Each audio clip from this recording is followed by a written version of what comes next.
What's up, guys, and welcome back to a brand new episode of the NeoVintage podcast. I'm Jabril, and I'm here with Steve. Hope everyone's doing well out there. And for you guys who have never seen the show before, we're just two guys that like to talk over the biggest stories in gaming, but we always like to start with what we've been playing. So, Steve, what you been playing? Yeah, not too much different from last time. I haven't had the most time to play, but I did get two really good, sessions of Resident Evil 4 Remake. I know last time we spoke, I was very early. Highly impressed, but very early. Now I'm way deeper. I want to say I'm chapter 11, and I don't remember if they changed the chapter breaks in Resident Evil 4. So if I remember, there was like 16, 17 chapters. So yeah, it's still about the same. Yeah, so I'm pretty close. You know, I'm at that part where I can probably two more sit downs I can play. But yeah, really, really impressed with this game. It's wild to think that this is a remake, and I know it's, you know, a remake from a true remake standpoint, and I'm not mad at any of the decisions. You know, I think it just really shines why Resident Evil 4 is held so highly, on why so many people think it's the best and it's their favorite Resident Evil game. It makes a lot of sense, especially once you get back into, like I said, it's been so long. Once you start getting into the castle and you get some of these light, you know, puzzles, but you know, they're lighter subject puzzles. That Resident Evil is known for. That's when the game starts to really start feeling like a Resident Evil game, to its unique identity. You know, the super religious vibes that are in Resident Evil 4 specifically that you don't really get from the other Resident Evils. Obviously, Resident Evil Village had a lot of throwbacks to Resident Evil 4, and it's good just to see, especially since it's the last one I played before this one, the mirroring effects of it. So really excited for to finish it. I think it's going to line up perfectly into, you know, the next game, which is obviously the next big game is we're not going to dance around it, is Tears of a Kingdom is going to be the next game I probably jump into. So I think it'll land perfectly between that, and I'm really excited to see where Resident Evil 4 lands in the Game of the Year topics, because I think we all knew and expected this game to be good, and I think when it hit expectations, but it didn't really blow the expectations out of the water, I think it's going to land in this weird mudded area where people were like, it was fantastic. But also, just to clarify to that, it's something I've been sort of thinking. Most of these days when a remake comes out, there's no real reason to play the old version. Like, if you're playing Resident Evil 2, why would you play the, you know, original PlayStation 1 version? And I don't see that the case with Resident Evil 4. There is times where I go back and look up sections in the original Resident Evil 4 and think maybe, even though it's different, it seems better. So it's weird that specifically Resident Evil 4, I feel like, will always exist along, you know, with its original one, where there's times where I may want to play Resident Evil 4 OG compared to the remake, and it's I'm not sure why I feel that. There is something that just calls to me, like, I feel like hopefully later in the year I'll play Resident Evil 4 original, just because there's something about, and I know they changed some of the, you know, the comedy. They changed Leon a little bit, some of his lines, the dialogue.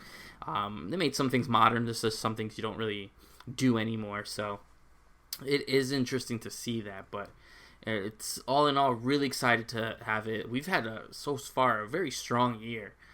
It's just been some pretty good bangers after another. Yeah, that's all I've really been playing. Tons of little things that I just don't even have much else to say. But Resident Evil 4 has been the big one, and I'm hoping to beat it fairly soon. That's all I've been playing. What you been up to? Basically the same boat as you, just Resident Evil 4. Haven't played too much of it. I'm only on chapter 6, I think, because I've basically been kind of in and out playing like maybe a chapter at a time. I'm not really doing like longer sessions. But so far, no, I'm actually really digging it. No significant complaints. I think for the most part, yeah, they definitely stuck the landing with it. There are certain small mechanics I think are a little bit better optimized than others. Generally, the combat, the navigation, design, it's a beautiful looking game. All of those are super solid. The only thing I've noticed that maybe could have used a little bit more work, when somebody is downed and you have to R2 to stab them in the throat, it could be imprecise at times. I've noticed that one specific mechanic that normally you'd think like, oh, you press R2, depending on Leon's position in relation to the body, it'll like launch that whatever animation or whatever. But it actually has a lot to do with Leon's position and in relation to wherever your camera is pointed, because you have to kind of like initiate that. It doesn't just auto go if you press R2 at a certain point.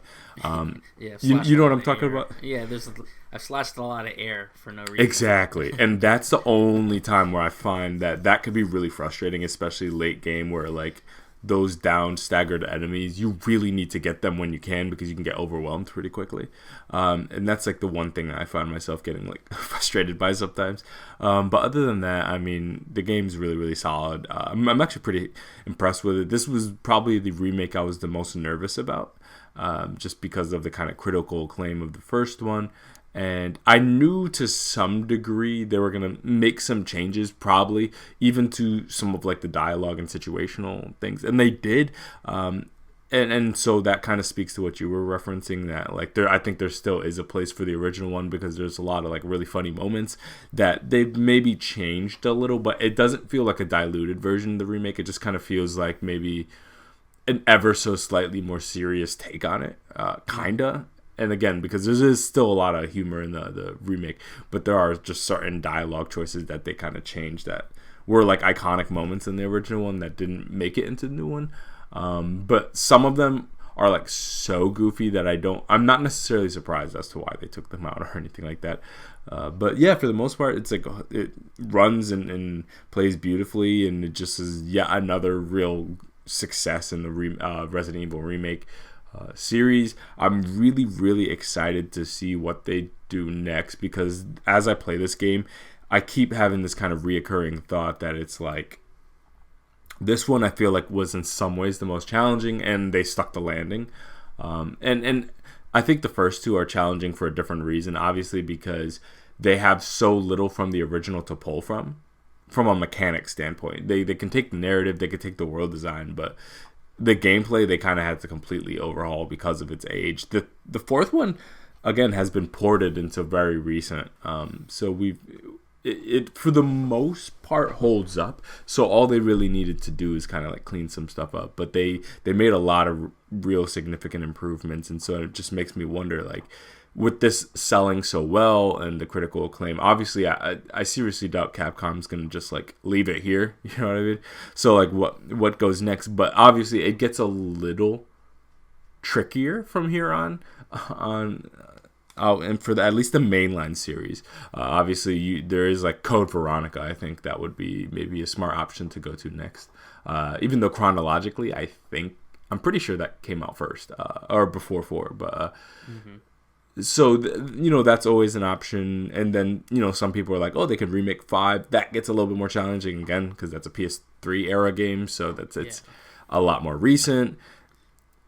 I also feel like the amount of changes they need to make the game have the same reception as the previous entries would be a lot more significant.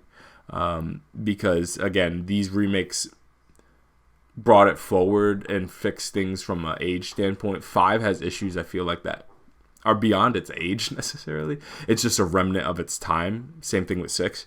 And so I'm really curious to see what they do next, because I seriously doubt that they're just going to leave the money on the table of like, okay, we remade everything we plan on remaking. That's that. I think they're going to probably keep going as long as there's returns to be had. But yeah, overall very impressed by it, and I'm excited to see what they do next. Yeah, I'm really interested to see what they do. Obviously they're opening the plate for eventually doing a Resident Evil 9. Do we get that before we get Resident Evil 5? And there's just a lot of weirdness there. I always keep saying they should go back to the original Resident Evil, and even that Origins collection. Yeah, again. Yeah. And I know that's what some people talk. I'm like, well, the first remake of Resident Evil and Resident Evil 0, it's still very tanky. It has the tank controls. That version's almost 20 years old too. Exactly. So I was like, especially if you think the ties that Resident Evil 1 and the characters that would lead into, who would be the main antagonist of Resident Evil 5, obviously. just would make sense. It would make sense because that way you have them all, and then you can start. I don't know. There's a lot of ways they can go with it. Again, that would be my wish, is that you would actually do Resident Evil 1 and 0 first.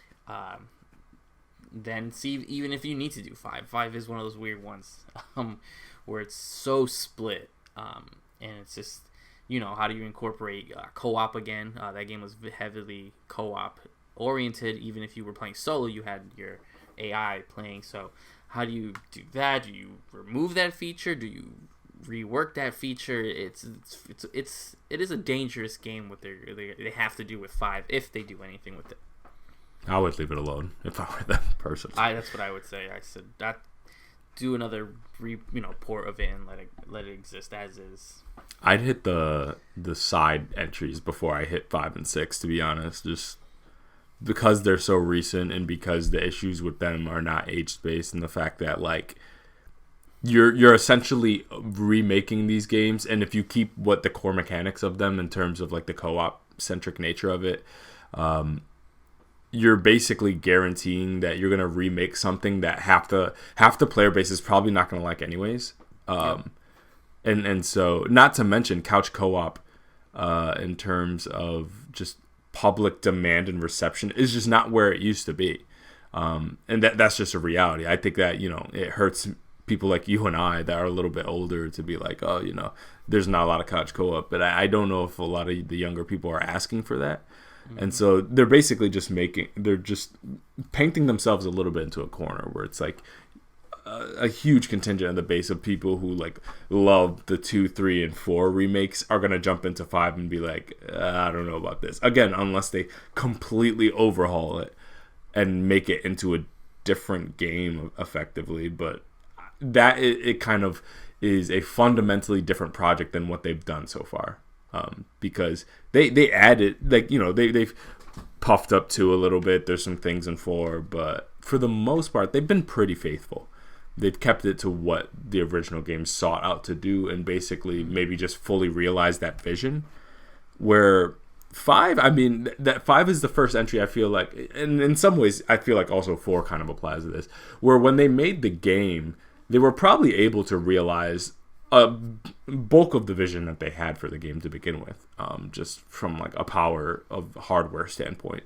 The issues were just it was the mid 2000s or the late 2000s, and it was the height of the dude bro shooter era, and so they pivoted. They went into a different direction. Some people like it, some people don't. And so I personally would go to Code Veronica before I ever touched 5 or 6. And the good thing, I know, Resident Evil, I think people who don't really know the franchise would be like, oh, what, you really expect them to do that to a spin-off? But Resident Evil spin-offs have a level, they're closer to Kingdom Hearts spin-offs than other games, where the amount of lore that kind of is worked into those, and you get really important characters arcs are either completed or expanded in these games, that make them worth checking out. So I think, bringing Revelations forward, Code Veronica forward, make a lot more sense. Even if you want something fun and small, like a quick little project put out, returning to things like Mercenaries and doing a proper console version of that, I think makes more sense than hitting 5 or 6. Even though, again, none of these are easy sells, which is why I'm so curious about Capcom, because they're, at the end of the day, they're a company, so they're going to find a way to make some money. So more ports are coming, or more remakes are coming. It's just, this is where it gets muddy. You know what I mean? Now it's either they're going to have to do some real legwork and do some proper thinking about how they're going to bring these games forward, or they're going to start adapting some things that are going to throw people off. Yeah, that is the part. It is they've done the hard work, but the easy work. It was easy to know to remake 2, 3, and 4 to an extent. So yeah. I'm interested to see where they go. They also have some other stuff in their catalog, not Resident Evil, that they can definitely start tweaking and moving forward, which would be, I'm a huge Capcom fanboy, so obviously I would love the Devil May Cry games to be brought up to par with the rest of them, because doing a playthrough of that series is pretty difficult for at least 3 of the games. Oh yeah, that original trilogy. Yeah. Yeah, and that RE engine is just so good. So I love seeing anything in that RE engine because it's fantastic. Oh yeah, DMC3 remake in the 5 engine, I think stands a chance of outperforming or at least hitting the Resident Evil numbers. I think so too. And that you raise a great point where it's like Capcom probably can make the remake money outside the Resident Evil. So I think raising that is actually a great point. That actually makes it so maybe they will stop at 4. You know what I mean? Maybe they've done what they need to do at Resident Evil, and they're like, all right, all the games are accessible now from 1 through 6. Say what you want about the 0 and 1 thing. I know those are a little older, but they are on all the modern consoles. Like you can find them. Yep. And so they're all accessible. You can play it front to back if you want.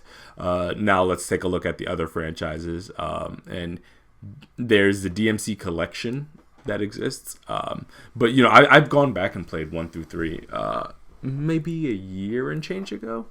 And 1 and 3 I think holds up pretty solid if you have the stomach for PS2 era games.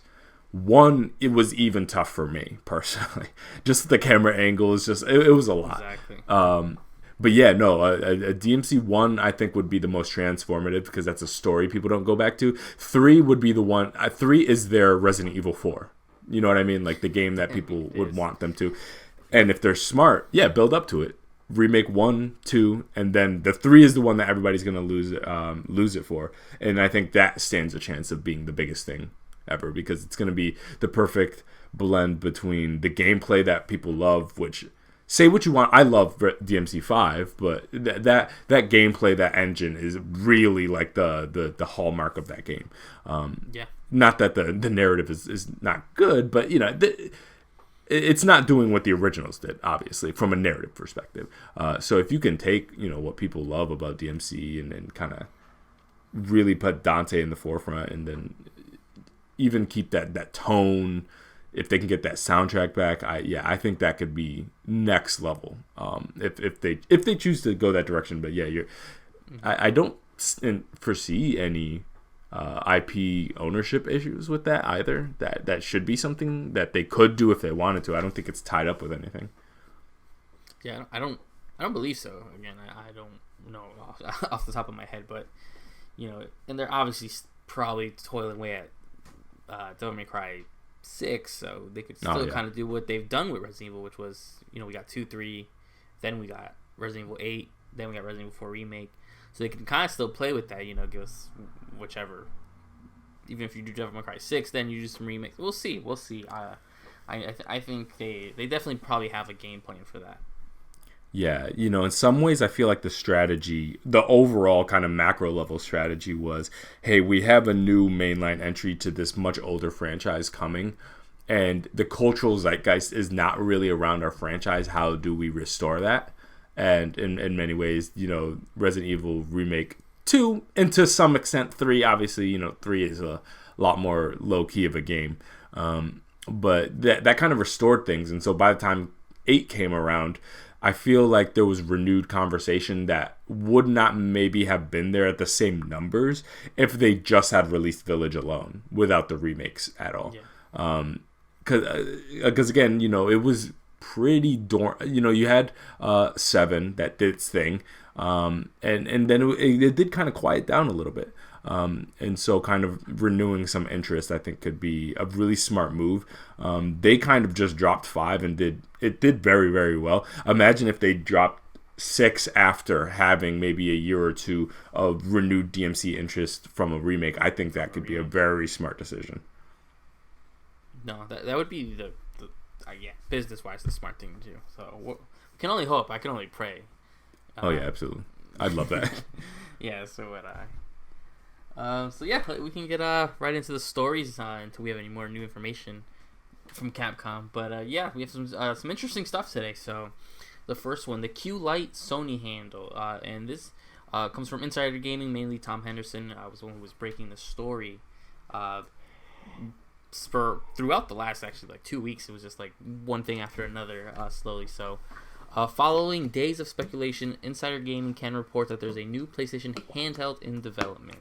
Codenamed the Q Lite, the next PlayStation handheld is the next piece of Sony hardware that aims to be yet another piece of hardware that requires the PlayStation 5. Insider Gaming understands that the Q Lite is not a cloud. Insider Gaming understands that the Q Lite is not a cloud streaming device, but instead it uses a remote play with the PlayStation 5, a feature that the console giant has been pushing these past couple of weeks. Sporting adaptive streaming up to 1080p and 60 FPS, the new device will require constant connectivity to the internet. As for the console's physical features, early prototypes show the console will look a lot like a PlayStation 5 controller with a massive 8-inch LCD touchscreen in the center. The device sports adaptive triggers for haptic feedback and will include what you would come to expect from a handheld: volume buttons, speakers, an audio jack, etc. Insider Gaming understands that the Q Lite is in its QA phase and is scheduled to release before the PlayStation 5 Pro and the detachable disc drive PS5. Both which are still technically unconfirmed, even though it's very likely that's what's been working. So yes, this is something we've been wanting. We've speculated for a while, and we spitballed back and forth, on camera and off camera, if Sony would ever sort of throw their hat back into the handheld, the handheld world, especially when the handheld world has changed so much from the Switch to the Steam Deck to, I think Asus is doing a new one now. If I remember, Microsoft partnered up with someone to do a strict xCloud handheld device. I forgot who they teamed up with for that. So this is a weird one for me, where it doesn't speak to me at all. Especially for the fact that I still don't think that the remote play works that well. It is very inconsistent for me anyway when I try to link up my remote play to my phone. Maybe if you have a native hardware that's designed to do, it will work a little bit better. But that means you need to be, like you said, somewhere with a really strong connection, because remote play requires that. It won't launch if you don't have a strong enough connection. And if I'm at home with my pretty strong internet, I might as well just play on my PS5. I don't understand where this audience comes from. I don't like the fact that it's, again, nothing super confirmed, so we don't know exactly what the marketing would be, but them touting it as not a cloud streaming device is kind of a tongue-in-cheek lie, because it's streaming off your console. It still requires a lot of the same technology in a sense. I think touting it maybe as an actually cloud streaming device would make more sense. But yeah, I see this. I'm always interested in new tech. We like to be early adopters of things. I just don't see in a world where this would probably be a pretty expensive piece of hardware that I wouldn't even know what to do with to a lot of extent. So, what were your first thoughts about this? Yeah, I think I've kind of like gone back and forth on it. So yeah, you and I have talked about the idea of essentially Sony ceding control of the handheld market after the Vita. They've seemed to probably have just like left it alone, and the Switch didn't seem to change much about that. But I did feel like to some extent the Steam Deck might, because the Steam Deck was a fundamentally different device that kind of emphasized power, and for the first time I feel like was a proper handheld device that didn't have a massive push about this whole idea of like gaming on the go, this whole gaming at the beach, on your commute, on the train, doing this, that. This is, the Steam Deck, I don't think really pushed itself to be that device. It was this idea of having all that power in your hands. That it went back to that. It was almost like what they were doing in the early 90s with like some of the Sega devices and the Atari Lynx and stuff like that. It was less about like taking it on the go and more so making a compact version of that major power you have. And so the Steam Deck kind of resurging that, I thought was an intriguing thing to see what Sony chooses to do with that, because again, it's a fundamentally different thing. So generally, I don't have an interest in remote gaming historically, and I'm speaking historically because I've dabbled with the phone thing, not really my thing. The one thing I really went to was the idea of the remote play that I used to dabble with my Vita and the PS4. Yeah, did that quite a bit, and also it's worth noting that There are different types of handheld player. I'm a huge handheld gaming player, but I am not the handheld on the go guy. I haven't been that really since I was a kid. So that idea of like, hey, I'm sitting on the couch playing game handheld, it kind of in front of my consoles. I do actually do that. And a lot of that, it's anecdotal. I can only really speak to my experience. It's this idea, you're sharing a TV. One person's playing something, another person could play something else. And that, I do that quite a bit. And so to some extent, could I see myself using this if the remote play is really good? I suppose. You know what I mean? Like, there are absolutely games on my PS5 that I'd prefer to play handheld. There's no doubt about that. Like, yeah, I probably could have made it through Horizon if it was handheld. If like, my girl had, like, her show on and I was just grinding out certain, maybe more monotonous sections of games. On my handheld, just kind of chilling, laying back in the couch, as opposed to kind of having to, like, look at this larger screen and command the attention of the living room. Yeah, I think that could have saved certain games for me personally. But I understand that this is not like I'm not at all trying to position this as like a widespread experience that like a lot of people are going to do. I don't know. But to some extent, I do see a market for this at a certain price point. My thing is, if all the processing is going to be done in the PS5, it's yet another complementary device. What I mean by that is, if you look at like Sony's VR headsets, for example, the processing is not done in the unit itself; it's done in the PS5. So to really kind of leverage those devices, you need their core device. It's a $500 something expense on top of whatever device you're trying to leverage at this point. So now you have a handheld that is also reliant on the main thing, and that's the difference between the phone situation and the Vita situation. Is both of those devices did work on their own. Independent of whatever PS4 or PS5, whatever you had at that point, you were able to use the devices on their own. There's plenty of people who never use the Vita for its remote play functionality whatsoever. Obviously, phones are what they are, and that's just one more thing that you can add onto it. This is a little different in the way that you're really locked in. Like, these are, if you're going to get the Q Lite, that means you already have a PS5 to leverage. And so you're already going to be splitting your time. So it's a weird sell, and I think it only really makes sense at a lower price range personally. If you can get this down to a $99, $150 device, I think it makes a little bit more sense for someone like, it's just another screen, another way to play it. I remember back in the day, you might have maybe forgotten this, there was definitely a concerted effort by certain developers and certain players to leverage the Wii pad. I forget what it's called, the Wii U gamepad. Yeah, there we go. Who were playing games solely on the Wii U gamepad. That was like a big thing. I remember playing Game Boy games that way and stuff like that. So in some ways, we've done this. But these were, again, features and existing hardware. This was like a plus one, like an extra thing you can do. This wasn't the sole purpose of like buying a dedicated handheld that needed to be used in relation to an existing console. So, it's weird.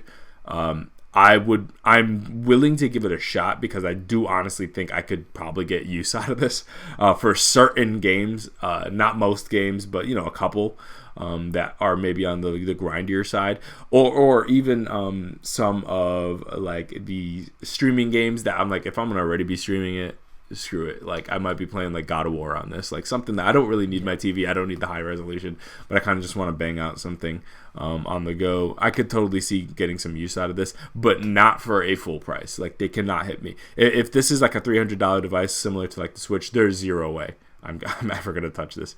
But I do see that I could get a couple hours a week out of this, just out of morbid curiosity about where the remote tech is. But again, that remote tech has to be better than it was, because the kind of dynamic resolution, scaling, pixelizing thing, the dropping frames that the Vita used to do, you would imagine the tech has advanced since then, but I kind of need to see it before I believe. You know what I mean? I got to see this in use. But yeah, this is a weird one. Yeah, and you bring up some good points, and stuff that I kind of thought about too, where it's like there are times my PlayStation 5 is in my living room, and there are times where I go to the bedroom to call it a night, and I would love to maybe continue a game that I could just grind out a little bit while I'm watching TV or getting ready, mentally ready for bed. Yeah.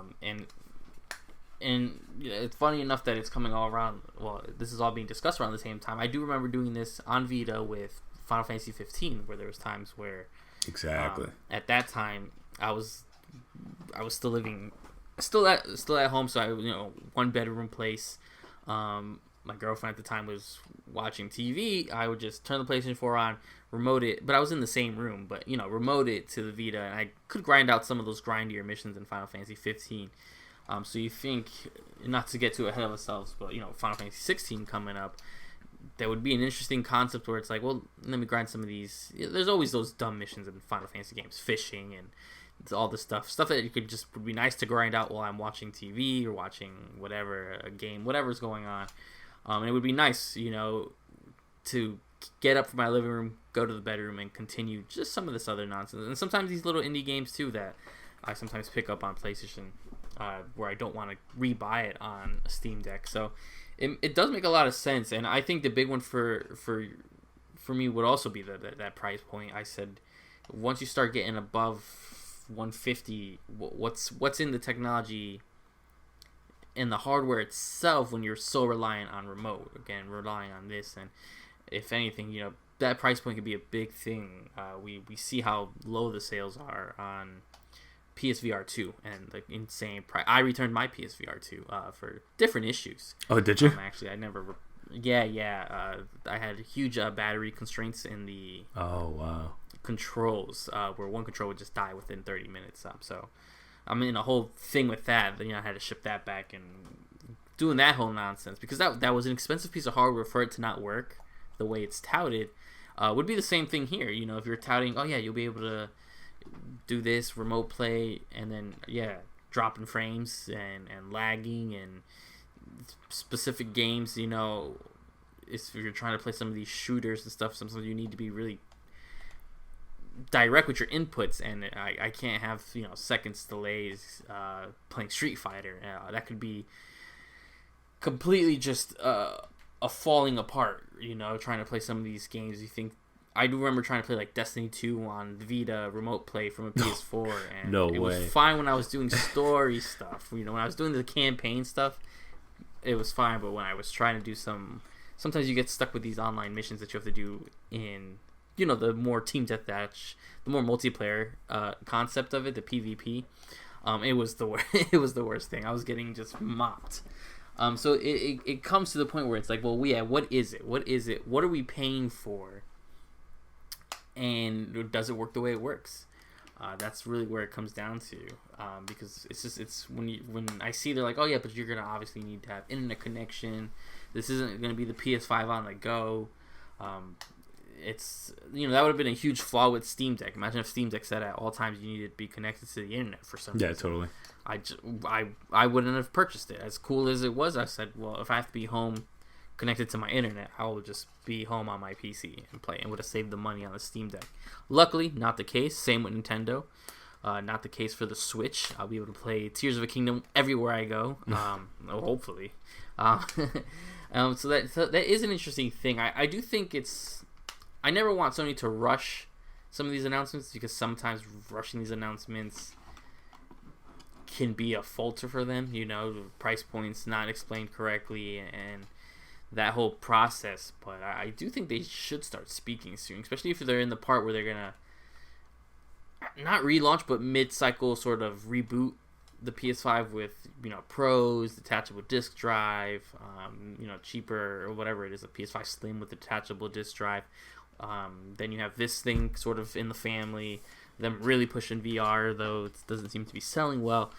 I do think they're maybe trying to get too hands-on. I think it would have been smarter probably to do what Xbox does and partner up with somebody and let them do all the work, and you just work on your service. Would probably have been the smarter thing. But knowing Sony, we all know Sony likes to go all in and quickly pull a plug if it doesn't work out. Yeah, I think a lot of whether this works or not is going to have to come down to just framing and how they present this. And I think it's very important that if these specs are correct and this ends up being what the final device is, it needs to be treated as an accessory. Absolutely. Like, this needs to be marketed as just an additional screen, one little thing that you can add. You know, that little random little thing you could attach to the DualSense for the additional whatever things on the back. It's an accessory device. It needs to be priced as such. It needs to be presented as such, and they need to make this clear that this is not the successor to the Vita. This is exactly, and you know, it's one of those things that, yeah, there are limitations. That, you know, this is going to require always online connection. And in some ways, if you present it as an accessory, that's fine, because of course, obviously, accessories are used in conjunction with a main console. So I think it can work, especially with the fact that, like, yeah, that always needing to be connected thing is not a spec that always looks good on paper. But I guess sometimes for some gamers, again, depending, my Steam Deck has never been in a position off of power or off a connection. You know what I mean? It just never has. I game at home handheld. Again, that is a subset of gamers. I understand. But yeah, that's another thing where that's why they can never position themselves to compete with a Nintendo, because the Nintendo is that full, you know, you can not only take your gaming on the go, but you can have the entire suite of Nintendo's offering on the go. Whether that be the virtual console related stuff, whether that be our newest, greatest Zelda game or Mario game or whatever, you can play that at home, dock it. You can play it at home, the car, or your school, wherever you want to do. And this can't go into that territory. It needs to be, and in some ways, you know, Steam Deck kind of offers that middle zone where it's like it can be played on the go, and people do, but let's not delude ourselves. That thing is huge. Like the Steam Deck is not this little thing you just tuck in your pocket and keep it and like walk down the street with. Like, this thing, you need either a backpack or something. And so I took it on a flight and it's so annoying. Exactly. Yeah, that thing is huge. So you either you need to like lock in and kind of plan around that. And so a lot of Steam Deck playing, I would imagine, are the in bed, the in the couch, you know, somebody else is taking the TV, kind of just grinding something up, grinding out some Vampire Survivor or playing some Tomb Raider or The Witcher or something like that, in a situation maybe otherwise you couldn't have done it previously. And I wouldn't say that this is a direct competitor to that, but it's a lot closer to that than I think anything else. Just treat it like a accessory. I think 150 is the top end. You know, I think that's probably a good place where they could make a little money on it. It's still within the accessory range, but it's not so much that, like, at 150, I think that tells the consumer, okay, this is something else. Like, this is not the Switch. This is not the Steam Deck. This is much closer to, again, the VR headsets, these Elite controllers, these different cameras that they've had historically. Like, it falls into that territory, and I think it could be marketed appropriately. But I think there is going to be an uphill battle with communicating what the hell this even is. This is going to be confusing to some people, because, again, it is a purely additive experience. It's like, it's just another screen if you want it. You don't need it. There's obviously never going to be, if they're smart, there'll never be like a Q Lite exclusive game. I don't think there should be. And I don't think from a functionality standpoint there can be, really. But yeah, when I envision this device, I see this coming really handy and really nice, like with a Persona 6 or the 3 remake that, you know, is rumored. Stuff like that. The next mainline, like Danganronpa game. Stuff like that you can really just like, that they don't really leverage a larger screen and crazy resolution like that. So playing and that are not inhibited by even the smallest amount of like input latency. I think stuff like that is where this will really shine. And that is, I would tie that into the marketing if they can. But yeah, no, it's a weird one. We'll see if this even happens. Again, this is like it's still technically I believe it exists, but we don't have any information to suggest that it's going to release, and that's the difference. Is Sony develops lots of things, but whether or not they actually see the light of day, Who knows? So that's what I'm curious about, is not only does this come out, but like when do they plan on rolling this out? How soon is it? How far it is? We're in an interesting spot where Sony is very quiet right now about almost everything PlayStation related. You know what I mean? They haven't said too much at all. We don't, beyond like, what do we got? Final Fantasy, which is it's an exclusive, but it's not a first party game. Might as well be, but it's not. You got Spider-Man, and then other than that, we know there's things coming like Wolverine, but other than that, and Death Stranding 2, but no timelines. So things are very quiet for them. So either they're playing their cards close to their chest, or this is maybe kind of, or they have some other plans to kind of roll things out, and maybe we hear about it then. But I'm really curious to see what their strategy is. Yeah, this is a weird time, and I'm assuming, quote unquote, E3 time went through. Unfortunately, there's no longer E3, but that summer before the fall, yeah, they maybe have a bigger state of play. Again, we know, not to jump ahead, would they had one for Final Fantasy? But that was all that was shown there. It's like, well, they've been very quiet. They haven't shown us. We have seen no gameplay on Spider-Man 2, though we know it's. I'd be shocked if it gets delayed out the year, but we know it's supposed to be planned for this year. Yeah. And that's it. It's just been radio silence. We have no idea what they're dropping from here out. So it is interesting. It is a weird time, and this is one of those things that could be in the middle of a beefy state of play. Yeah, absolutely. I think what we need is like a slate, for them to lay out. Like, these are our upcoming games for the next 18 months or something like that. And right now there are massive holes in their schedule, and I assume them historically to be filled by something.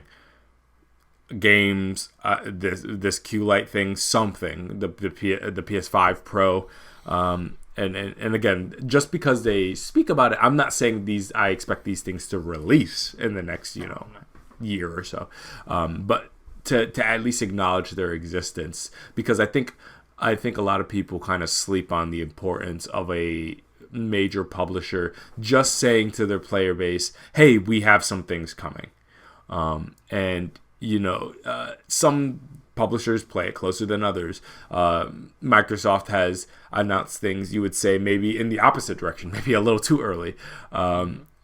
Nintendo plays it super close. We're 3 months from launch type stuff. Sometimes they'll reveal things. And Sony historically has, I think, in my opinion, struck a nice middle zone. Except for now, they're not saying too much. But historically, I think they always had a nice steady stream of, okay, I'm playing this now. I know this is coming in the next couple months. There's always like a steady stream. And then there's something out there that is like the way off game. So while we're playing some of the launch games around the PS5, we knew Ragnarok, we knew Forbidden West. These things were going to be trickling out over time. And right now we're basically in a black hole, and I expect them to fill that sometime this year. But with these state of play things, timelines get tricky, because now, especially with E3 being gone, which again, it's been shaky for that show for a while, but it's kind of up to them. Like, they can reveal it when they want. So if they want to play it super close, they can, or they can maybe try to coordinate with some other releases, the Summer Game Fest and all that stuff like that, and hit us in like June, July. So I'm hoping it's sooner rather than later, but they need to say something. Yeah, hopefully soon. It's maybe after Final Fantasy they have some plans.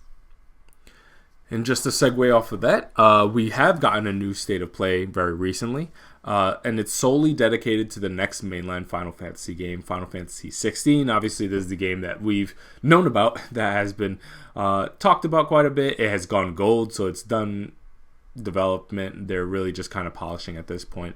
But we finally got a nice in-depth look at the gameplay, the systems, and a lot more information about the game. And typically when it comes to these major large scale reveals, I'm very hesitant with them, because there many developers cross the line in terms of the amount that they show. That's super common, where they show us something and it either is like, okay, you showed me way more than I needed to, and sometimes it is nice to leave it a little to the imagination. Like, it's good to know, okay, this game looks like a moment-to-moment gameplay like that I would enjoy. That's all I need. I don't necessarily need a lot more than that. And I think this State of Play struck a decent balance where we got a pretty in-depth look at some of the RPG elements of it, what the actual battle system looks like. That's a huge question, I think, when it comes to Final Fantasy games, because for a long time, every Final Fantasy game has had its thing. You know what I mean? Whether it's paradigm shifting or the ATB stuff, or there was that system in 8, I forget the name of. Historically, there's been lots of systems, so it's not a given that we'll know how Final Fantasy 16 plays before we see it. But they revealed that, it's very... I personally, just taking a look at it, I liked what I saw. The game looks amazing. I love the fantasy setting of it. I see a lot of heritage from 14, 15, and 7 Remake. Obviously, that's not a surprise, as those are Final Fantasy games as well. But yeah, there I see a lot of the speed of 7 Remake. I see some of the kind of dynamic dashing, moving around ability during gameplay that was very reminiscent of 15. And then I saw some of the enemy scale of 14 in terms of, like, you have these crowds of enemies surrounding you and you have these certain moves that kind of deal with that. It's that crowd control mechanic that is very reminiscent of some of the MMOs that maybe Square has dabbled in. So this really does feel like an amalgamation of a lot of different things that they've kind of fine-tuned over the years. All that in conjunction with a really, really cool fantasy environment. And then lastly, kind of my thoughts is also, in my opinion, don't kill me, guys, I see a very heavy Bayonetta inspiration here as well, especially with those larger set pieces of the kind of kaiju fights. Yeah, that's what I was going to say.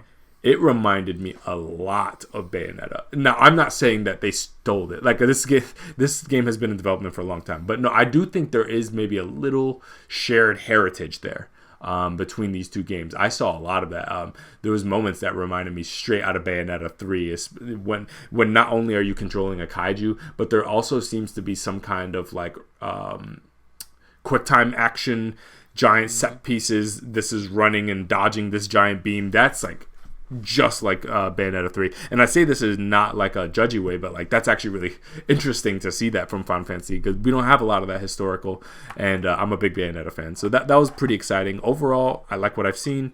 I don't want to see anything else. I think I have all my questions answered, so that's sufficient. What did you think? Yeah, I was very nervous. Actually, I didn't watch it the day it premiered, because I think the State of Play was actually a few hours after Nintendo Shadow dropped that new Zelda trailer.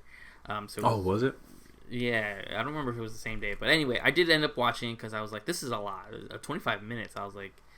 And I got worried a little because I think we talked about it back in the time when Horizon 2 was coming out, where they showed off, it was like 10 minutes of straight gameplay. And I think at the time we had both sort of just scrubbed through it. And that was my initial response to this. I didn't sit there and watch the straight 25 minutes. I watched a little bit of that cinematic cutscene trailer they did at the beginning.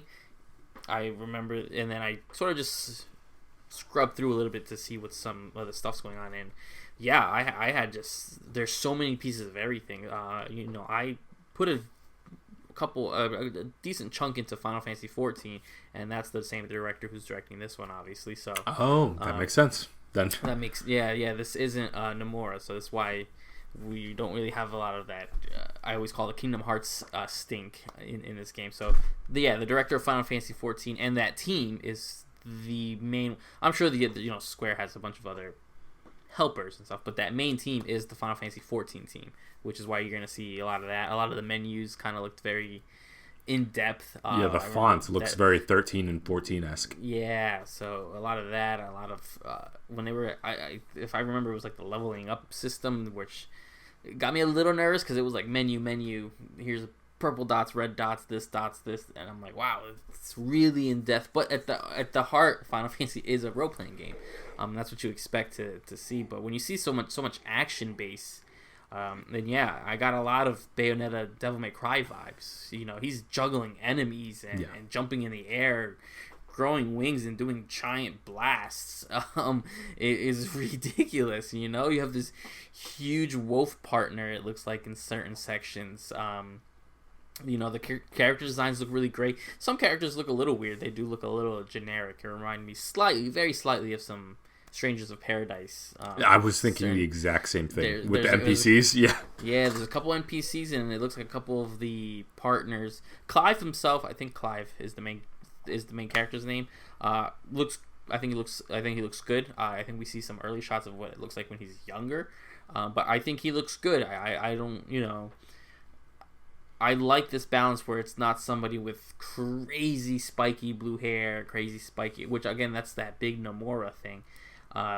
Even to the extent of like Final Fantasy VII Remake, you know, Cloud has ridiculous hair compared, but it looks a little bit more grounded. But yeah, some of these partners he's talking to look a little weird. But then you see these enemy designs looking really cool. There's this part where this giant blue-looking man, long white hair, but it doesn't look like outstandish. You know, the summon designs look great. They look fantastic. And I don't know what else to call it, but yeah, I call it the kaiju battles. Look insane. There's a part where I don't know if it's Ifrit or what summon it is, but he's like running up a rock. And that's the Bayonetta I see in this, when he's like running up and skating up a rock and you're dodging things, and then it switches to like an almost shooter, like a rail shooter section. And so it does look like the game's taking on a lot. This game has been developed for a long time, but it looks like it's all been blended well. It's not like just very sectioned off, which, and again, not to have people come after me, that's one of my issues with Nier Automata, I think, is, you know, you start that game off as a Galaga shooter, then it switches to a third-person shooter, then it switches to like a hack and slash. That's always been very jarring to me in that game, where in this game it looks like it's probably going to be a little bit more natural, a little just more in universe, where it doesn't just feel like it's abrupt to be abrupt. But yeah, going back to this fantasy realm, I think is really cool. We've had such futuristic stuff for so long. You know, it's going to be nice where Clive's not going to just pick up a cell phone for no reason in the middle of driving a car to the other side of the map. The little bit of we saw them, I like that they did the small things, right? The things that bother us. You know, the map looks nice in that 3D sort of plane where it looks like you can tell where you're going to go. Especially after playing like God of War and Jedi Fallen Order, which had terrible maps.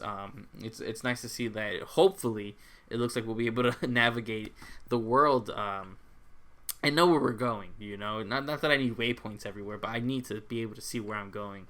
Especially in a game that's probably going to have some back and forth, some side missions, some slight retreading, but everything else about the game is really speaking to me. I think it's really hitting home for what we feel is Final Fantasy, which is that fantasy aspect. Armor, giant blades, crazy enemy designs.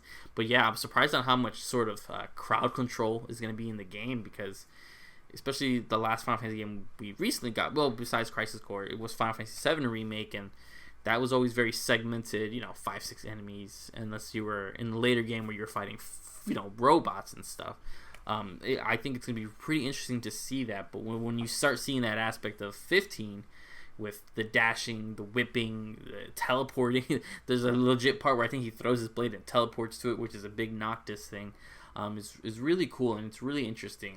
So everything I've seen is great. I haven't seen any immediate red flags. I think this is a game that I'm going to dive a huge amount of time to. I wish it was just spread a little part, and I don't know why, but I keep bringing it up to, this comes out, I want to say, a month after Tears of a Kingdom, which I think is enough time for it to breathe, because I do want to I want to get lost in this game. This is something where I got to contemplate taking a week off of work, just so I can be playing Final Fantasy 16 constantly, because it looks really good. It just looks fantastic. It looks such a rooted in what Final Fantasy is. We saw a lot of little Easter eggs with chocobos and everything in there, so it's got the roots in there.